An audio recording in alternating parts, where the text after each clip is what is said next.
while Misha can be anchoring in this bush, aggressive in this bush, defensive in this bush, or on the point capping. Does tilt at its core? 5v4, what if I just flanked and hit a God Mosh? So I go body check, I go Indomitable, which is my unstoppable, I go into the fray, which is my save for allied heroes, I go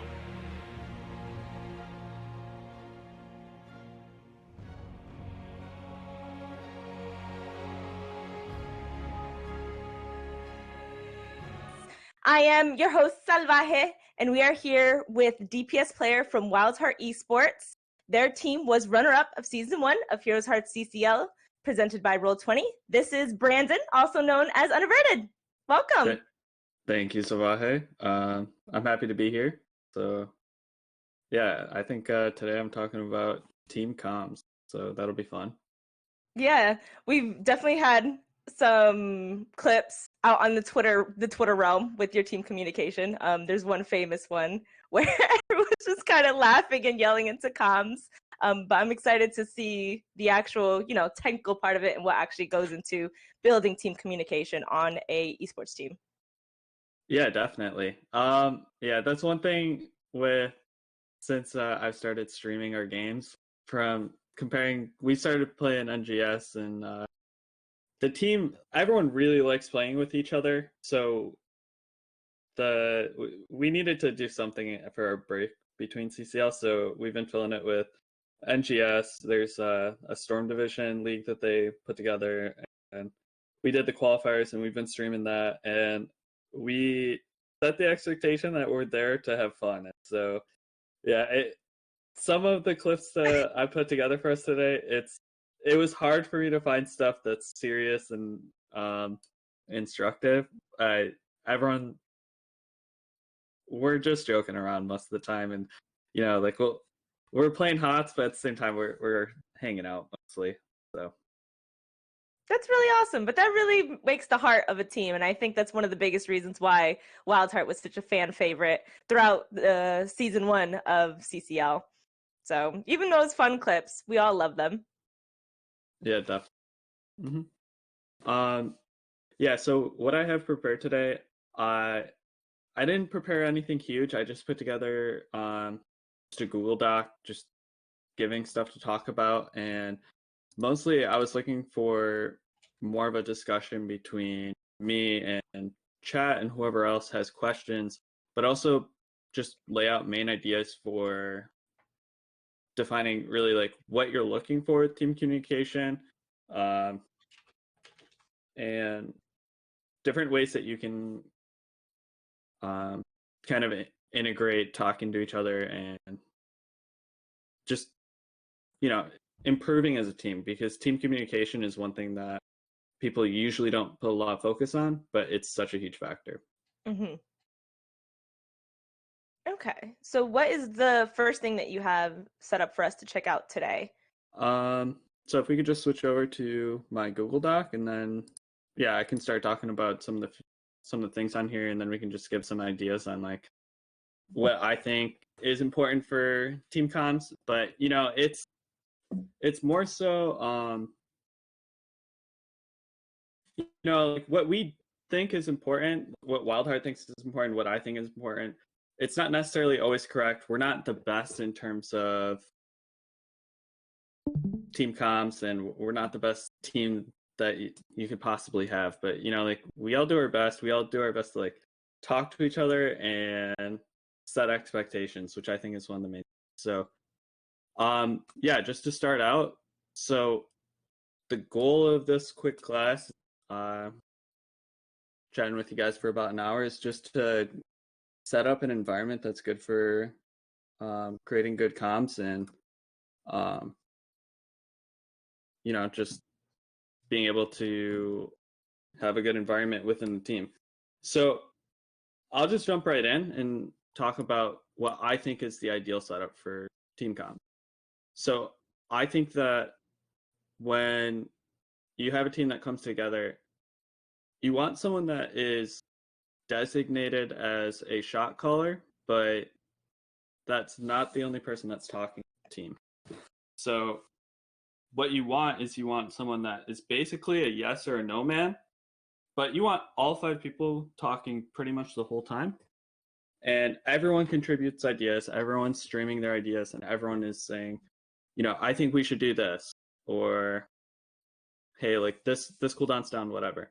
So that's a major thing when we're talking is Justin is our shot caller. If someone has an idea, Justin says no. If you think it's a really good idea, you can suggest it again, but maybe like if I really want to do a boss call, let's say, but Justin says no, and then like, hey, I think we should do boss, they don't have the salt or whatever. If he says no again, I'm not going to argue, even if I really think that that's the best way to do it. I'm going to leave it, and I will just go 100% on whatever his call is, because what is really important is that we're on the same page. And so, yeah, that's really one of the main things, is just making sure that you guys are on the same page and everyone has the same goal in mind. The next thing that I really want to mention is when you're talking about things in game, it's really important that you are very concise and everyone knows what you're talking about.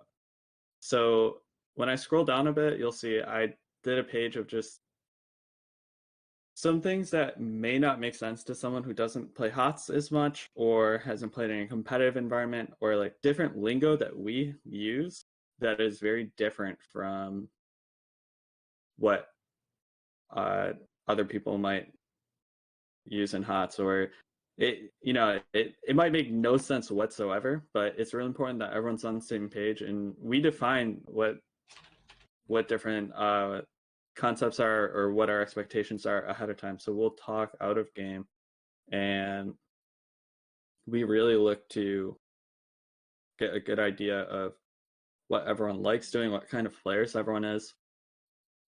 Whereas, so like, for example, usually offlaners, there's 2 types of offlaners. So most offlaners do prefer either split pushing or they prefer team fighting. Zerg definitely seems like he prefers team fighting, and so when we create calls and when we do that kind of stuff, we'll always try to create scenarios where we talk about ways that we can have Zerg come and team fight rather than we look to split the map and that kind of stuff. So it's really good to set ahead of time where we know what other people like doing, and that way we can make suggestions for plays that our teammates like doing, or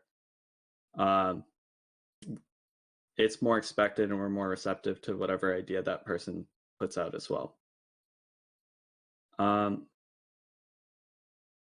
So within draft, I know I'm bouncing around a lot, but I think there's a lot of different parts to this for what you should be looking for in comms, and it's more than just, hey, cleanse is down, let's stun this person. There's different aspects to it, in game, out of game. The way that you talk to people is really important, but within draft, it goes by really fast. I don't know the exact timers since they've changed draft timers a while ago. It was a few years ago, but the draft is really fast. So I think just my advice to teams is to put as much prep as possible ahead of time, and so that way you have an idea of what you want to do and you have some kind of game plan. So like your team likes drafting this. Okay, cool. Like we want to draft a macro comp on Towers of Doom. We want to be able to split the map and play like 2 people top side or whatever. So that way when you're in draft, my main suggestion is to really create a plan where you have one person as designated drafter. It doesn't have to be your shot caller, it can be, but they will give the final decision. And it's the same thing within having a primary shot caller. Just designate a role, and then whatever they say is final. And if you disagree with it, just talk about it after. That's like one of the main things with comms and just being able to talk to your teammates, just have a discussion after and figure out, okay, I don't think this pick works here because of this. And then you open that discussion up, and then if there's more disagreement, then you open the VOD, or you make some kind of compromise. But that's one of the main things that's really important, is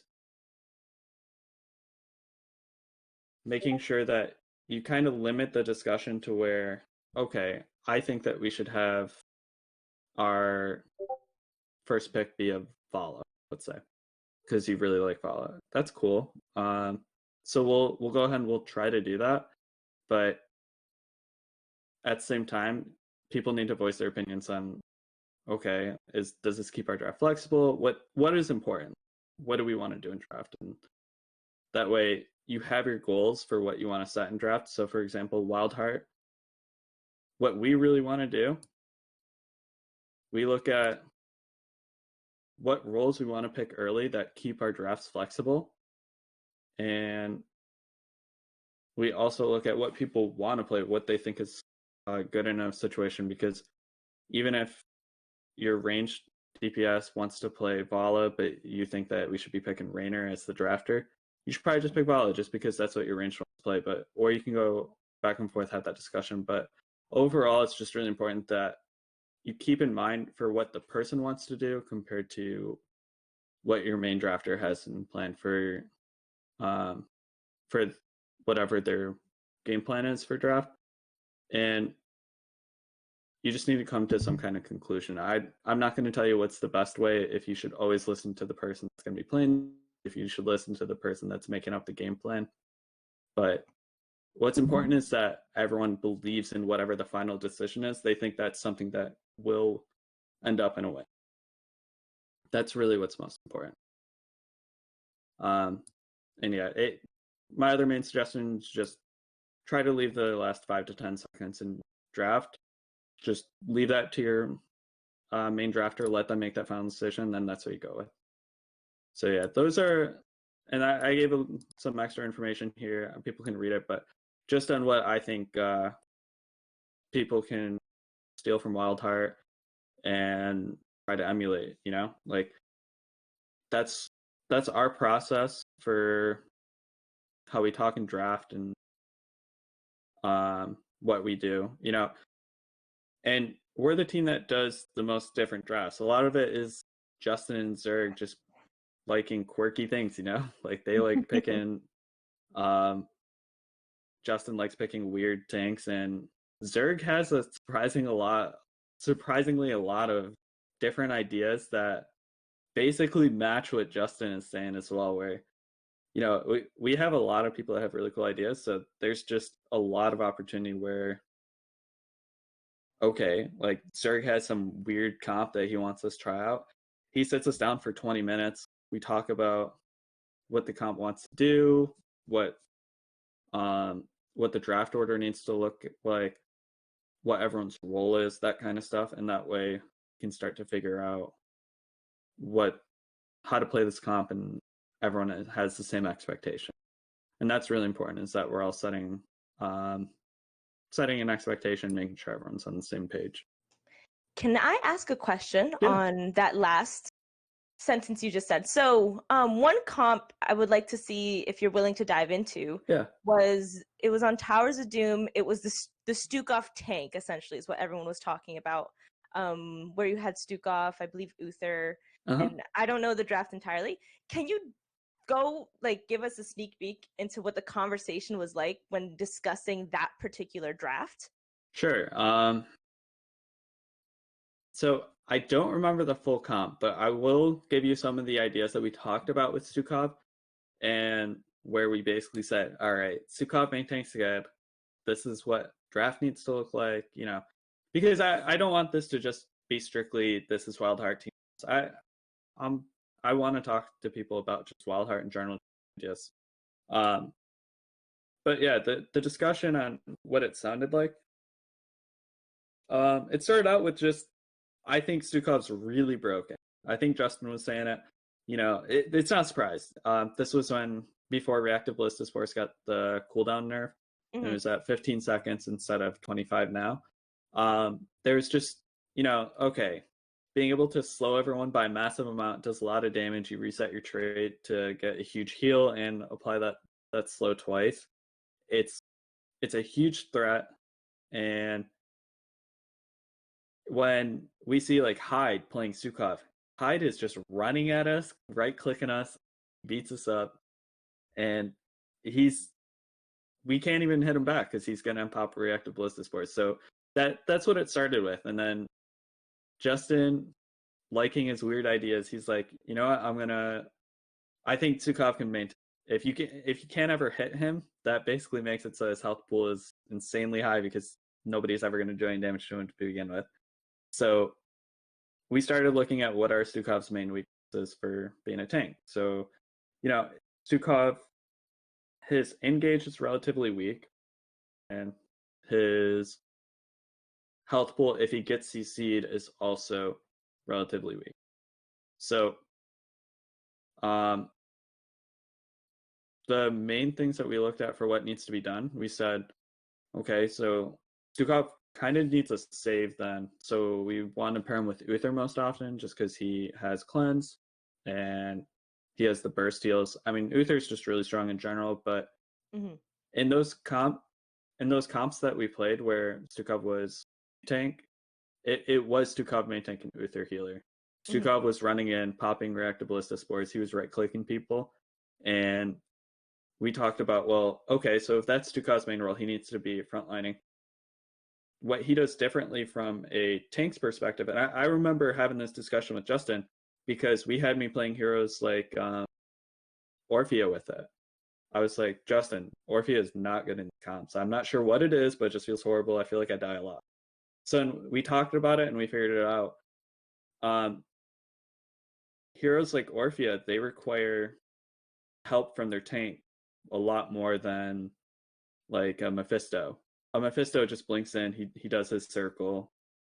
Doesn't matter if he gets CC'd, he doesn't really need that much help. He just needs a team that wants to go in with him. So, there's that discussion of, well, what does my pick want from my point of view? And what is your pick doing? So Justin's pick of Sukhov with that, he really wants Uther with it, and he just wants to run in and punch people. We need other heroes that work with that, and it took a lot of trial and error with that. And so, like when we're playing scrims, we lose a lot. Like we actually just lose all the time, especially when CCL was going on. It was kind of a meme for us, but it was very true. So CCL was always on the weekend. We usually wouldn't schedule for Mondays just because of different people at different scheduling stuff. We'd practice about 3 to 4 times a week if we were practicing a lot. Usually it's about 2 to 3 when CCL was going on. And Tuesdays, we would basically practice everything and figure out, okay, this is probably what we're going to do. But it was very experimental. I don't think we ever won a game on any Tuesday ever for the entire season during our practices. We actually lost every game. We would have like 2 to 3 hour blocks. We would just go 0-4 or 0-6, whatever the block was, and we would just lose. But it didn't matter about whether we were winning or losing in scrims. And occasionally, yeah, like it gets frustrating if you lose 4 or 5 games in a row or whatever. But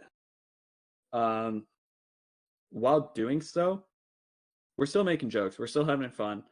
And everyone has the same expectation that we're learning.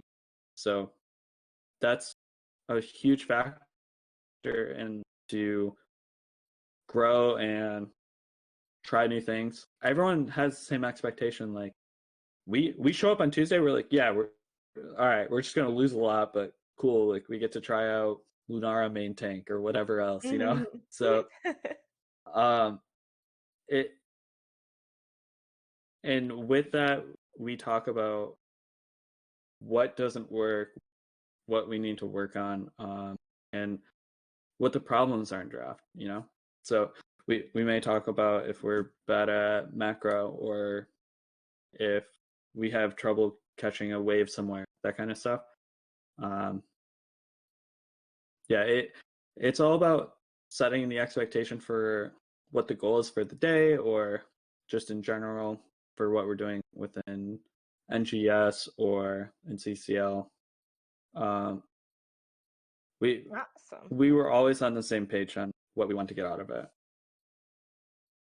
Awesome. And it definitely showed whenever you use those very different comps than people are used to seeing. I mean, it got you guys to second place. That's not easy. Not easy to do as a brand new team coming in with these, unique compositions.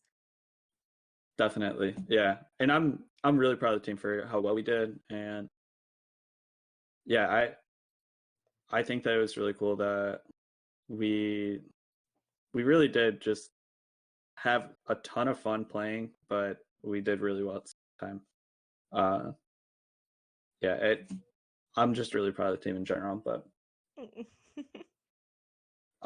yeah, so I'll just jump down a bit. So this is more so getting into specifics with talking about comms and what we talk about when we say things, because I have some examples that I'll jump down into for just some of our NGS games that we had.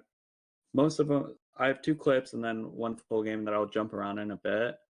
I figured if we're going to talk about comps, it's better that I use a real example rather than talk about it the whole time. But yeah, just as some explanation on what some of the things that we talk about and what it means. So sometimes we'll say like anchoring. Anchoring is just like staying in a bush, that kind of stuff, to basically give vision and control in there.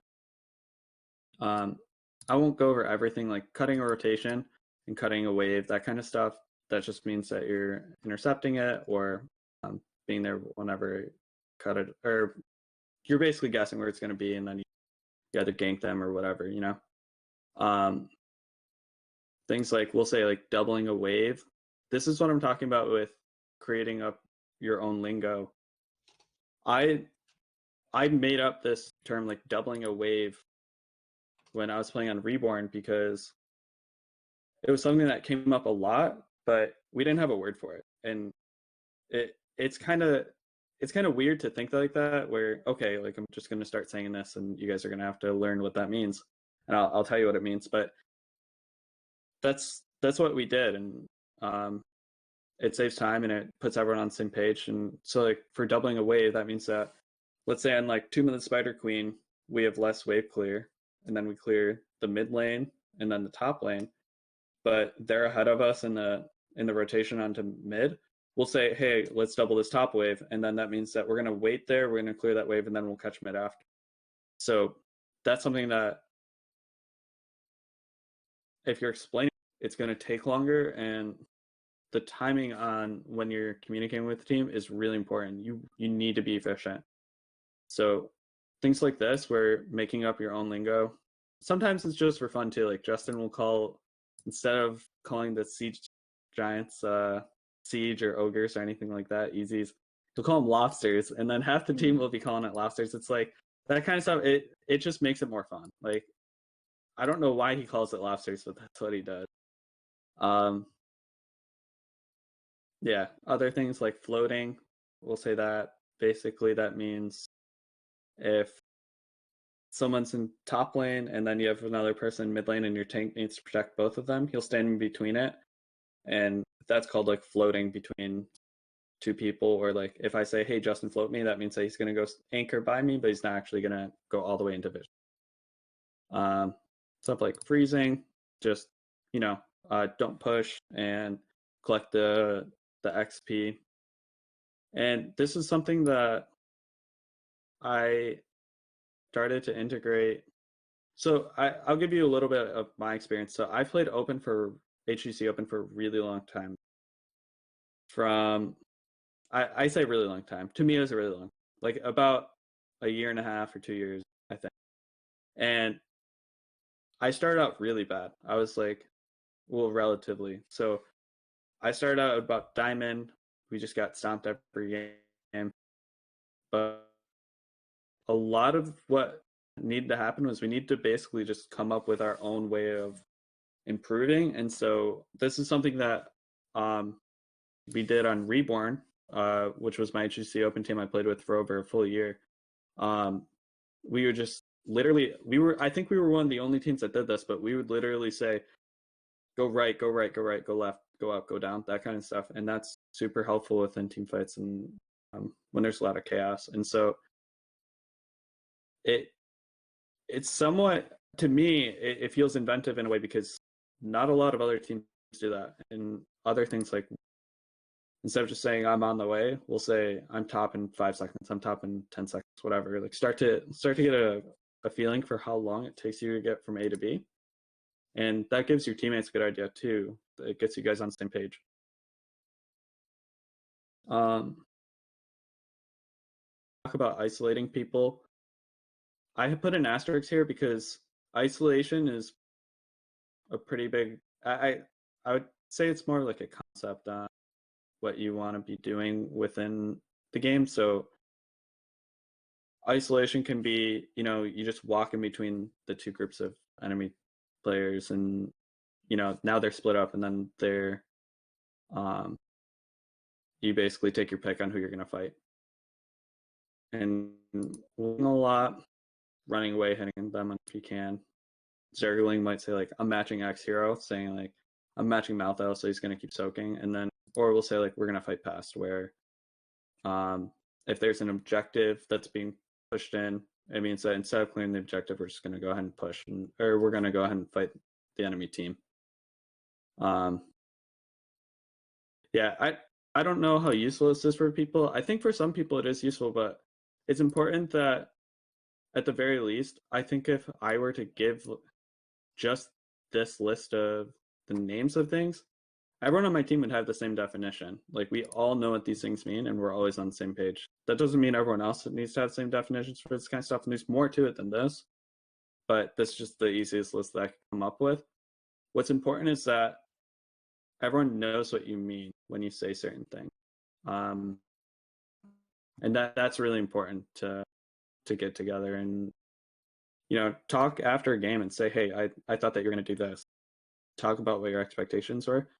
And that way you guys can have that discussion. All right. So I have these clips that I put together. Some of them are somewhat memey, but they're from NGS, and we were mostly just drinking, having fun. And that was the goal. So I told them, hey, I'm going to be streaming I'm going to be streaming and I'm probably going to record it for this class I'm doing. And they did their best to be serious, but man, it was tough because even me, I was screwing around a lot too. So it's like, that's just the atmosphere that we have. But yeah, I'll jump in. I already opened it up. So this is the Infernals game that we played. It was the last fight for the NGS qualifiers. So I'll just go ahead and roll the clip and then talk about some of the things that we talk about and what goes on.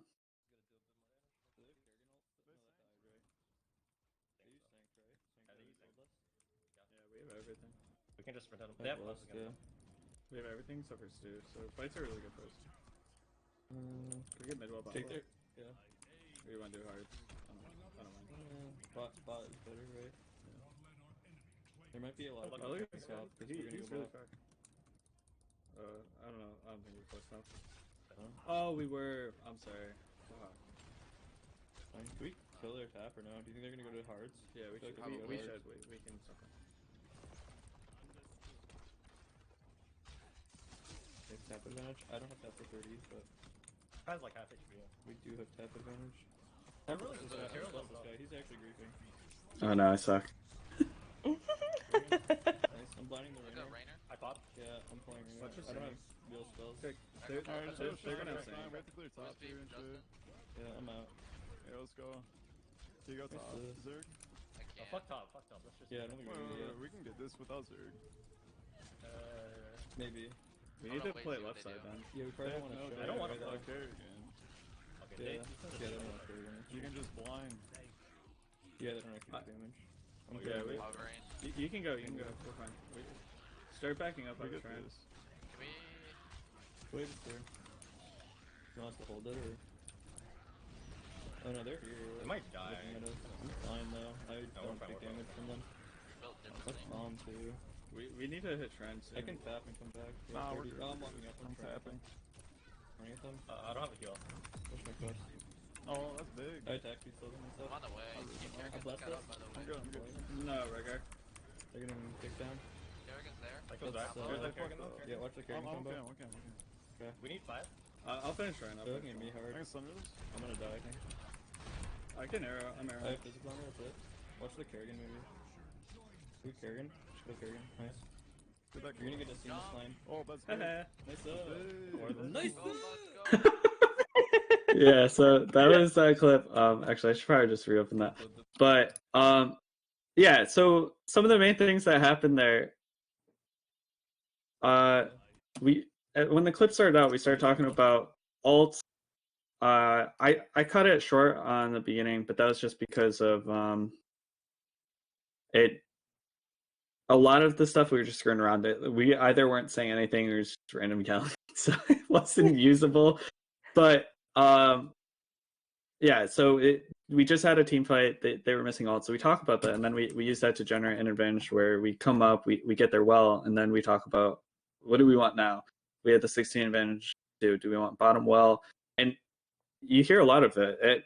I'll post the link to my doc after, and that way, if people want to rewatch it, they're more than welcome to hear the clips again. But yeah, if anything, just watching our comps later when I stream it, that's another way that you'd be able to get a better idea of what it sounds like for what we're looking for. But we talk about it after. I mean,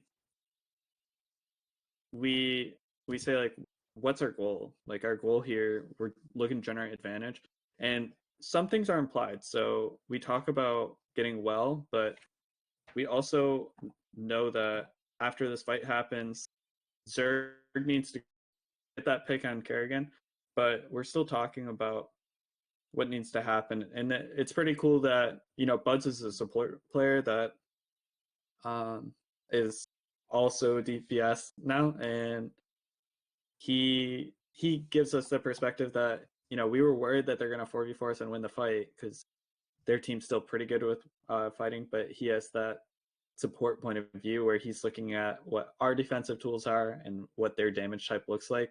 They're all auto attack, so that's why he says they only have Rainer. We have Joe, so Stu, like they're not going to be able to damage us.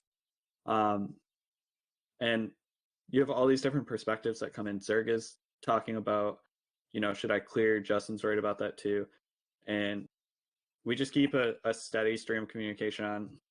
All right, hey, like we're at this much on the shrine. We can play safe because we don't need to take risks. We respect them that they can 4v4 us. They can't fight us seconds. So we're constantly looking at that type of. And yeah, the main thing is just that we're always talking about what our goal is or different things that we're looking. So one thing I did want to point out about that clip that's I see a lot of teams not do in the higher levels of play is celebrating. At the end of that, you guys did celebrate, like saying the nice on the kills and whatnot. You'll see a lot of high levels of play where they don't celebrate and they'll just be like, okay, what's the next thing? All right, next thing. Like, that's one thing I think that should be mentioned, is that positive energy that you push into those small victories. Because you guys got the kill and got the objective, but haven't won the game yet or haven't gotten a fort, but it's a small victory, is really, really, really impactful to team communication as well. Yeah, definitely. I tried to cut out when I start yelling because I know from my stream, I didn't realize this until I started rewatching a bunch of these VODs. I'm really loud. So like, when we're talking and after we get like a big win or whatever, everyone's like super happy, and it's just like a back and forth, like, oh, like nice arrow, nice ult, whatever, or like, oh, nice engage, Justin, or Zerg like tell us that like he 1v9 them, that kind of stuff, and there's a big, like with how Goon was talking about culture, like within our team there is a big culture of, we talk each other up, and we're definitely about once we get momentum, we just keep it rolling. And Mhm. if we're behind, nobody is mad at each other. Everyone's under the impression that everyone has good intentions. Everyone's doing their best. And so we really keep that mindset of, okay, like people made mistakes happen, whatever. And then try to either analyze it, or if it's sometimes the analysis isn't even relevant. Sometimes it's so specific to that one game. Forget about it. Let's just go next. Who cares? So yeah, that's some of the things that we talk about for mentality and try to stay focused. And yeah, I agree with you. Yeah, just being excited and making sure everyone's in a good mindset is really important too. All right, so I'm just gonna jump into the next one. So this is, I think it was actually earlier in the set. This is also an Infernal clip. I don't know why. I think Infernal just instinctually, the team just wants to play more serious instead of screwing around the whole time, because pretty much all the other games weren't usable. But yeah, so I'll just go ahead and play, and we'll talk about some afterwards.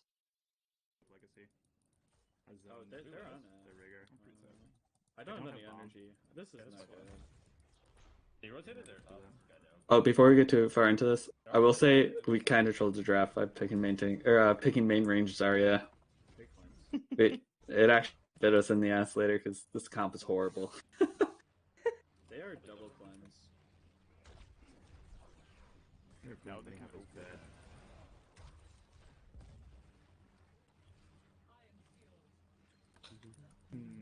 Oh, my game bugged. I just heard Zarya's right click. Oh, Yeah, maybe I don't go bunny hop. Actually, I'm not gonna go bunny hop. I think I'm stupid here. My main is Aegis. It's bloodlust. Can we just go see shop? Right here, there's a fight. Running red. Yeah, same variance. I'm looking at him, yeah. Got 2 in a second to get past This him. burn was slow. He's dead. My guy's pretty dead, huh? Just go get that and then take this. Zildjian's bot, so. An ib pings. Top so. Oh wait, this guy might Kill kill. this guy. One way. Or is it bot? I might be able to okay. Can we just go take their hearts and then one gets bot? You guys go top. I'll go bot. E. I have bomb. Do I need to be there for that? No. I can expulsion if they can toss. I've Legacy swiped is through. just running at me. If they bloodlust and run at us, I'm just swiping them. Okay. I think we have time for There's a hearts. Just let one. There's no wall. Or there's a wall there, Justin. I know. Can you help in this? I think we can do it. Oh, we're doing it. Should I just start shrine? No. Wrath down, by the If way. you guys die, No, we're fine. You I'm guys can chilling. do shrine. Suck, yeah. Wrath down, Sunny bot, Rhaegar mid, I think. I'm owning. I get the shrine advantage now for their knights. Who Yep. they for their knights. They were kind of being weird. that was bots. I'm gonna take. Can we just three? Oh, I guess okay. 33. I should probably. Are you okay? Yeah, Okay. we're good. No, There's 2 bots. get bullied. I'm gonna. And we get the time monkeys. You guys. I think we do. Like, this is just looking at. I've shielded one. Should be able to get that. I'm in Zildjian. Same. Justin, Oh, I'm little expulsion. baby girl. Yeah, let's Nice. try it. well, I'm the little girl. I'm coming. Back to my true form. Legacy's Yeah, we're behind actually you. some I range do have heroes shield. now. He has taunt again. I'm running to you guys. I'm waiting for my I want to go top. cooldown. We're 24 to 4. We're fine. Yeah, he just has less. We just have to disengage No, less. if they lost, We I have just swipe, reset. I am ready. Yeah, if he until kills his face. Sonya's not here still. I'm gonna. I'm gonna get the monkeys. I think you can go. I'm no going. shield. There's the monkey slayer. I don't shield. Alright, they're giving the Yeah, we got it. We're gonna go so. Dude, they don't have a wall though. We can like end with this. I'm gonna grab Slow one him. mid Yeah, and then Sunny I'm gonna come. Ooh, I'm gonna. Oh, I'm watching. Yeah, this minus healing is. Oh, look. Oh, that sucked. I'm like He's all around. I have a unstoppable.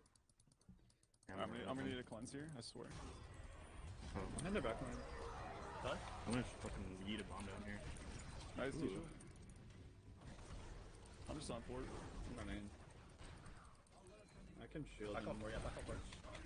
Let's no, get the club. Shut in. Go, go, go, go, go. Oh no. Go, go, go, go, go. Legacy. Not Legacy? Yeah, legacy. Get in too. I'm running away. I think walling out maybe.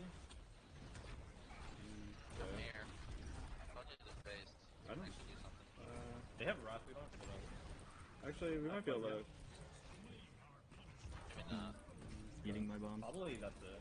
Yeah, no. Just the bottom. It's okay. I can shield you. Come on. Yeah. Are you? Alright. 16? No. I'm going cleanse. I don't think you need clones. So that was pretty much a clip, and the main things that I really wanted to point out was, when we get a pick, we talk about how to generate advantage from that. So really what happened there was, from the beginning, it was pretty even. We get one favorable fight, and from this variant pick, we then convert it into getting Disport, getting the Night Camp. Justin kind of trolls here, but we're just having fun, but we talk about what we can do. So then we still convert this Night Camp into this Night Camp into getting lane prio in top lane.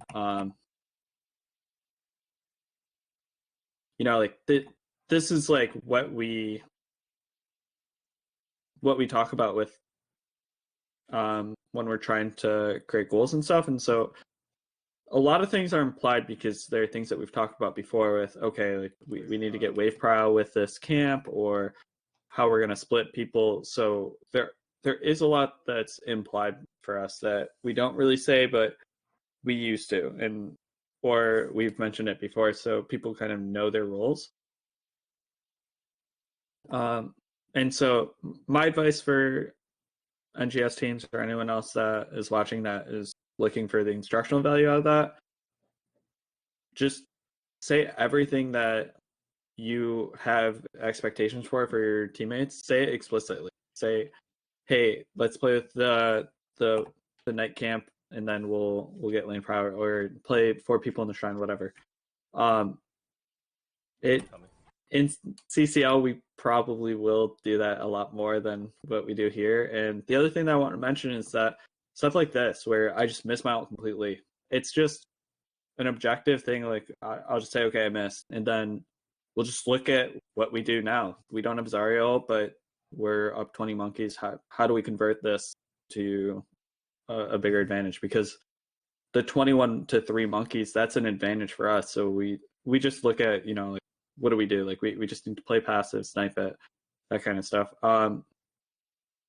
If Zerg dies in the offlane, people aren't mad at him.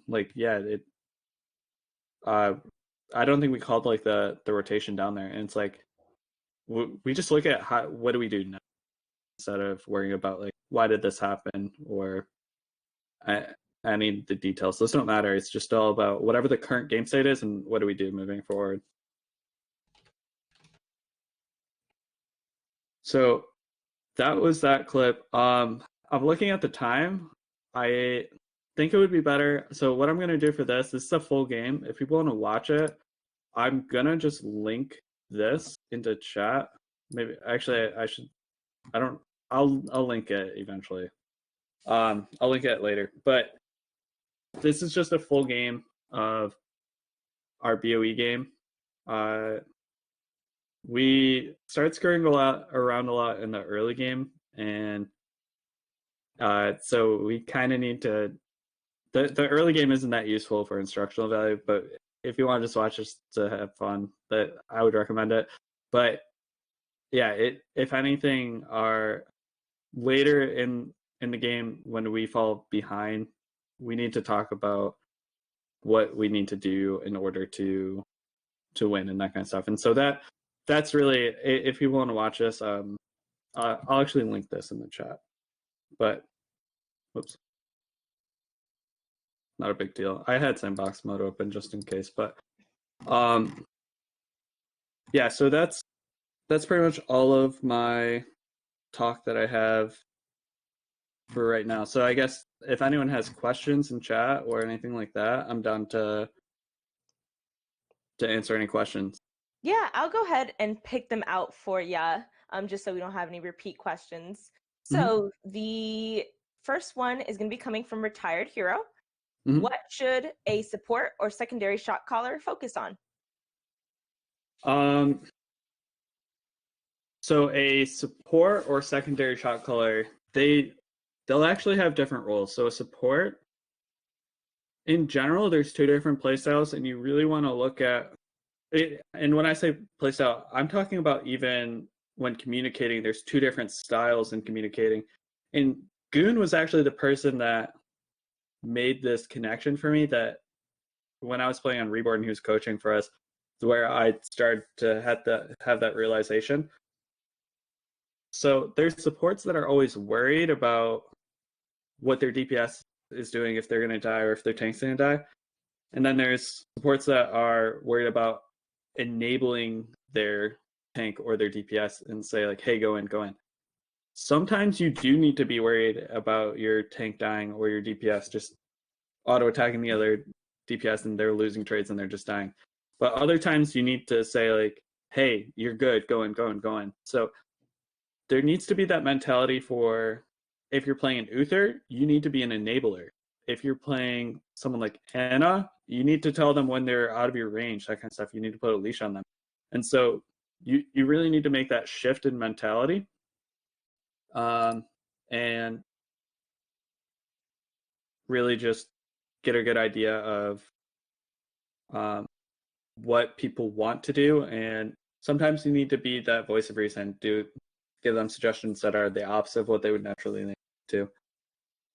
For secondary shot caller, I think that their role and what their goal is in terms of making sure that you are communicating and giving ideas, you kind of do want to be devil's advocate sometimes. And you know, when your main shot caller says, hey, let's do boss, but you think that you're going to generate value out of doing, let's say, like Curse Hollow.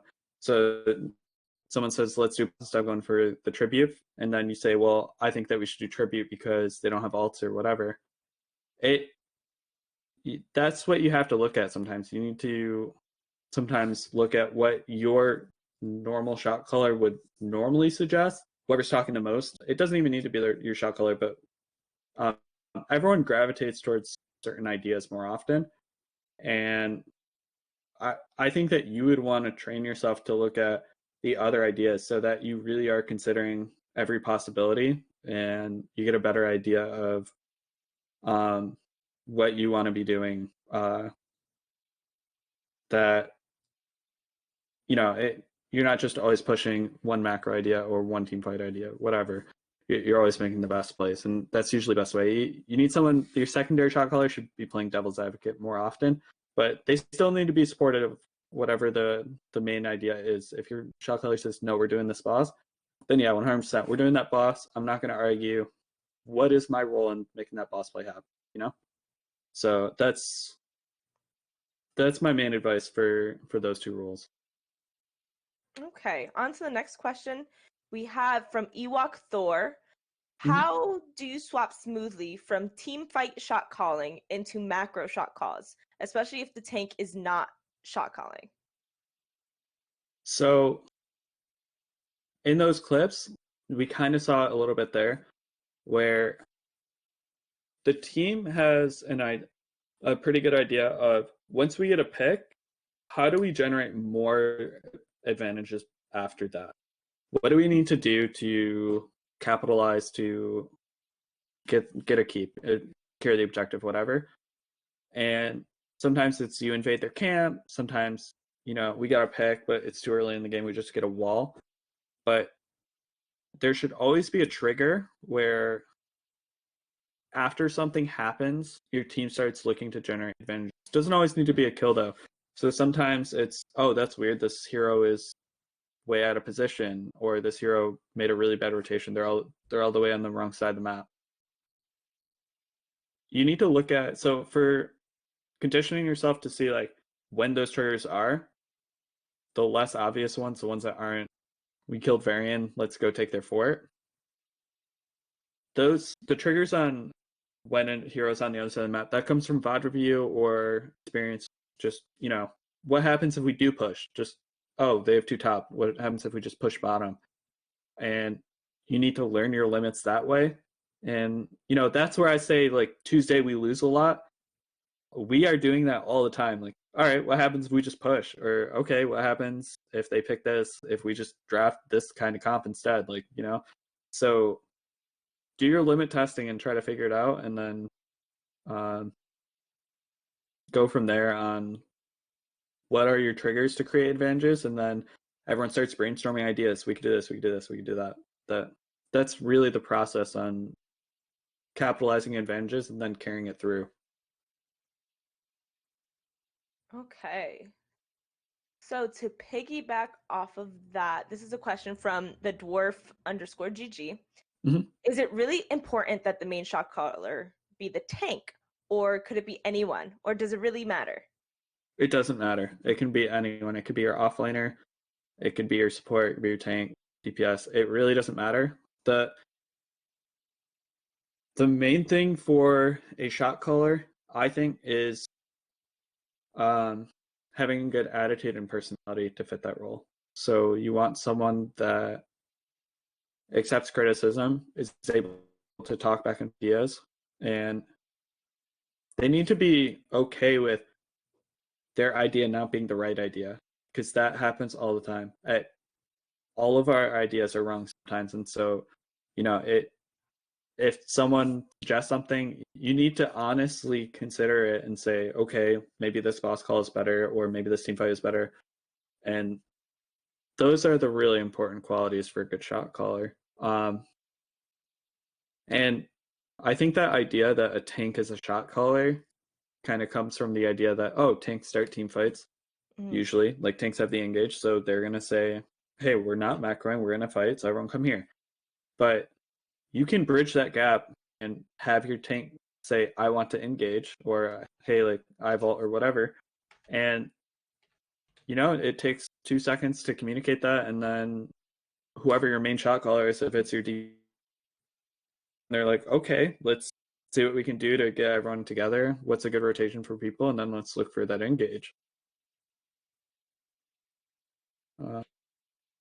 Yeah. No, I think that answers it perfectly. Next question. So I think we'll have time for about 3 more questions. Okay. So the next one is going to be coming from, let's see, Golem73490. This is talking a little bit more about draft. So talking about draft, have you ever sat down to write down some kind of spreadsheet for different maps to mark what's their features and what heroes could complement them? Or is it all just done on the basis of oral discussions and or general game knowledge? We do write down drafts. We have a spreadsheet, and it has a template, and yeah, if people jump in the CCS Discord, I'll check with my team that they're cool with me dropping the template in there, but I don't see why they wouldn't. But it's literally just where we do mock drafts for ideas. We don't necessarily look at Cursed Hollow and we write down the ideas of Cursed Hollow is a big map, you want boss control, that kind of stuff. But a lot of that we've talked about just from experience, and, you know, like, that's stuff that we know just out of playing the game a lot. But if you're a lower level team that is still learning, that can be useful. I would recommend it. I'm not recommending that you emulate everything we do one for one, because it's not going to work the same for everyone. It wouldn't even work for another CCL team the same way. Everyone is a little bit different, so you kind of have to customize it to what your team needs. But yeah, I would recommend writing things down, because that is useful. That is very concrete, gets everyone on the same page. And yeah, if you want to write down what is good on a map, and then you have like your Cursed Hollow drafts, and if we get into this kind of scenario where they first pick Avatar, this is what we do. You know, like, that's cool. I recommend that. I think that's really helpful for creating good drafts. Awesome. This is the next question is from Crinetix. Hopes I said that right. What kind of conversations do you guys have in post-game / VOD review to optimize your comms? So after the game, usually people aren't too tilted. Every once in a while, someone might be frustrated, and that's fine. But we're pretty receptive of each other to where I'll know if Wary's mad or Justin just like take a break, whatever. So if I get that feeling, we'll talk about it another time. But we'll talk about it the next day or maybe next time we meet up for practice or whenever. And most of it's just a discussion on what we think could have gone better, or hey, I had this expectation that you were gonna do this, and or someone might just give a concrete idea instead of saying like, hey, this is what my expectation was. What did you expect from this scenario? Someone might just say, hey, I think in this scenario you should be doing this. And then in that, when someone says that to me, let's say Zerg says, hey, I think that you should be looking to not all in if it's not safe for you. You need to do a better job judging on when it's safe to all in. I take that in a way that I know Zerg is looking out for me and he wants the best for me. So when he would say something like that, I'm not offended. I'm listening to it and I'm like, okay, cool. Like, yeah, I'll try that next time. And not everyone is immediately on the same page like that. Maybe it feels like someone's accusing you. So just make sure that it's in a way that the criticism is given in a way that the other person isn't offended. They don't feel attacked.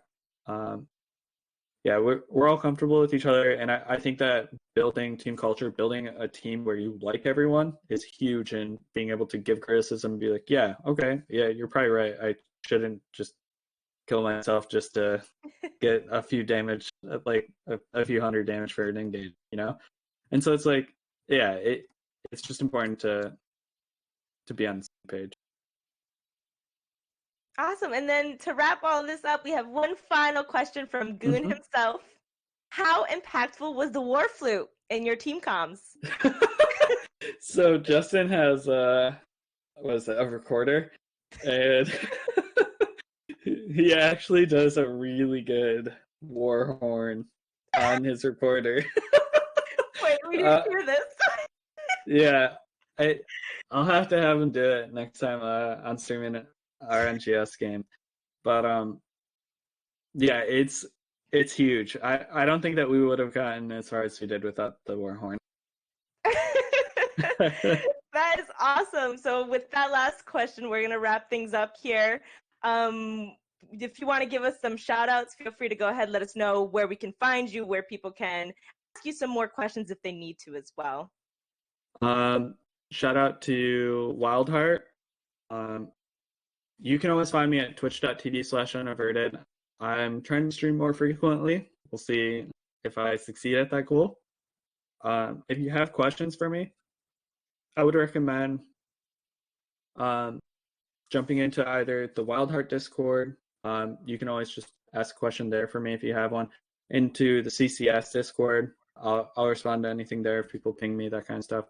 But yeah, if anything, if you are looking to improve for just gameplay stuff, I would look to check out my Twitch stream and just ask me questions. And especially when we're streaming our NGS stuff, yeah, we might be joking around, but there is some instructional value to be gotten out of it. But it's a lot of fun at the same time.